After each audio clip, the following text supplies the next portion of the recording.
Hello, everyone. Welcome to our final community agency assignment. I am Brooklyn Tucker, and my group members are Oleg Ayakuzi and Madison Messina. Our community agency that was assigned to us is an organization that focused on spinal cord injuries, or SCI for short.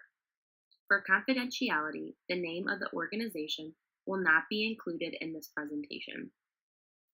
This facility is a nonprofit veteran-founded outpatient rehabilitation facility, so they rely on donations as well as co-payments because they do not have a lot of money to spend.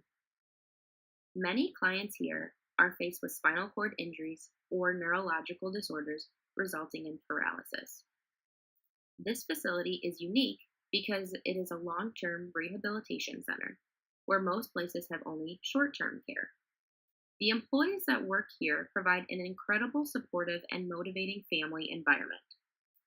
They have designed exercise programs to work on activities with their clients by using advanced therapeutic techniques and modern equipment.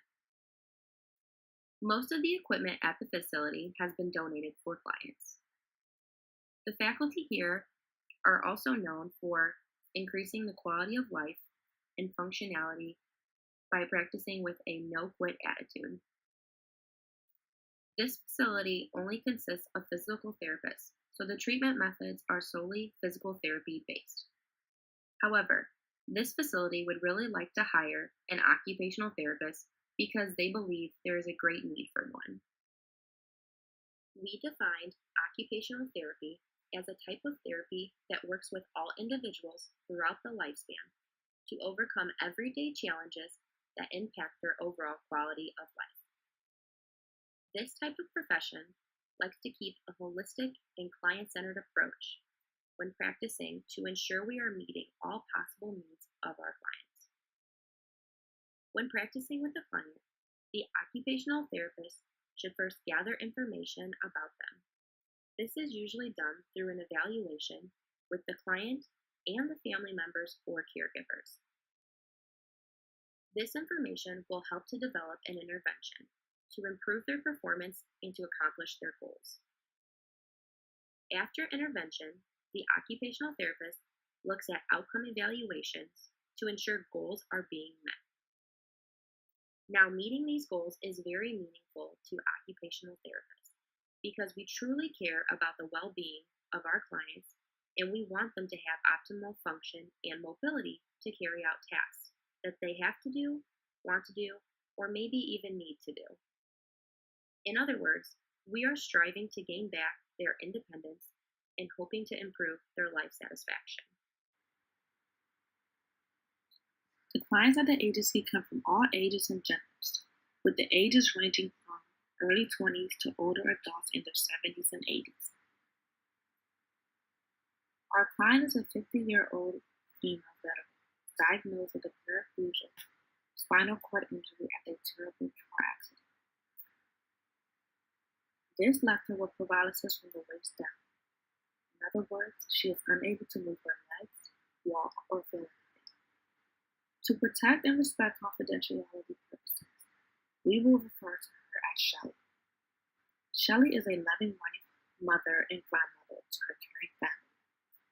Her favorite activity is cooking, spending time with her family. Her goals consist of developing the skills and strategies needed to perform activities of daily living and utilizing adaptive equipment that facilitate activities at home and in the community. The theory or model that best fits the client at this agency is the biomechanical model. According to Kielhofer, this theory is defined as how the body is designed for and is used to accomplish motion based on principles of kinetics and kinetics. It uses the three broad concepts of range of motion, endurance, and strength. Taking information from Kielhofer's text, we are using this theory to help us understand the specific effects of the spinal lesion on muscle innervation and understand the loss of active and passive range of motion, strength, and endurance. This approach will be useful when enhancing the client's strength to perform ADLs, as well as build up her activity tolerance and endurance. Another theory that is beneficial to the client is the model of human occupation, often referred to as the MOHO. Kiel-Hoffner defines the MOHO as an individual's participation and adaptation in life occupation. It is made up of three elements, which consist of volition, habituation, and performance capacity. Volition is the process of having motivation to participate in activities that you enjoy. It is our human desire to do things. Habituation is the way people organize their actions into daily, automatic routines. And performance capacity is defined by Kiel-Hoffner as the mental and physical abilities and how they are used and experienced in performance. This facility currently only has physical therapists along with physical therapy assistants and trainers, but they really want to hire an occupational therapist in the near future. Since we are a client-centered profession, we will start by asking our clients some questions to gather a little bit of background information. For our client, we use some simple assessments to assess her current abilities. Based on the biomechanical model, some of these assessments include testing her range of motion, her strength, and her endurance. By gathering this information, we can draw some baseline data for initial documentation. We also will use the Canadian Occupational Performance Measure, also known as the COPM. This was going to be used to monitor the progress of the client's treatment and gauge how the client feels their progress is going. All of these assessments that are being used directly relate to the biomechanical model and deal with functional motion and everyday activities. The last assessment tool we can use is the Model of Human Occupational Screening tool. Kiel-Hoffner said that the information gathered from using this tool will be used to assess the impact of volition, habituation, skills, the environment, and it will also allow us to understand the client's self-perception of her current functional level. Kiel-Hoffner also said that this information will allow us to determine appropriate treatment goals for the client and assess outcomes or changes in participation. These assessments together allow us to assess the client more holistically and allows us to see a more in-depth nature of the different aspects of the client's circumstances.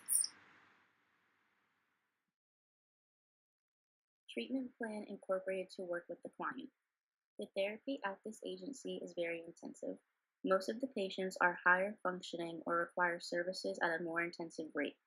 Our clients want to be able to develop skills to perform ADLs, such as cooking, and utilize adaptive equipment that facilitates activities at the home and within the community. We will be using the process of evaluation, intervention strategies, and outcome measures in the treatment plan.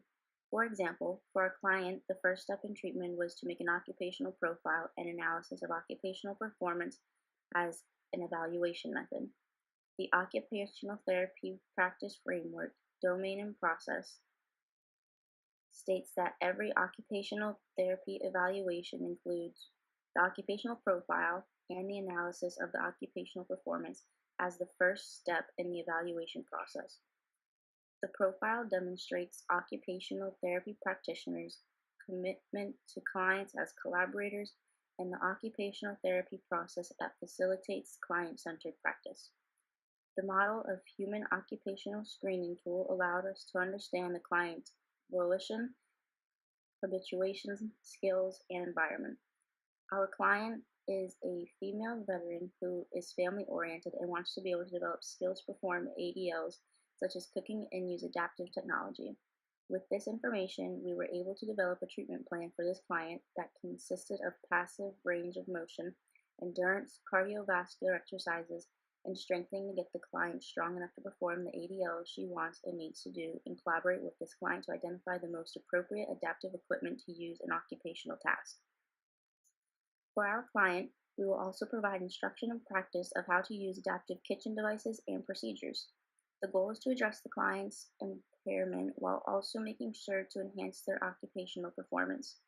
For our client, we wanted her to discover her remaining capacities, identify realistic occupational goals, and continue her involvement in activities she is interested in. During all of the client's treatments, the SCI organization will provide progress during therapy to the Board of Trustees to show how they are improving.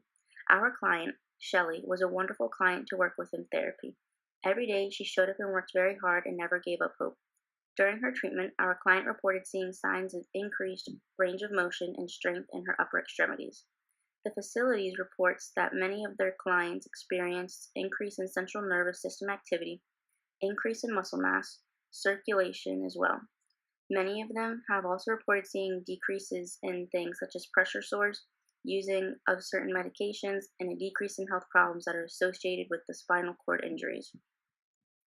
As occupational therapists, we can positively impact the outcomes/measures that are in place at this organization by using our client-centered approach to ensure that the client is able to have better control of their own life.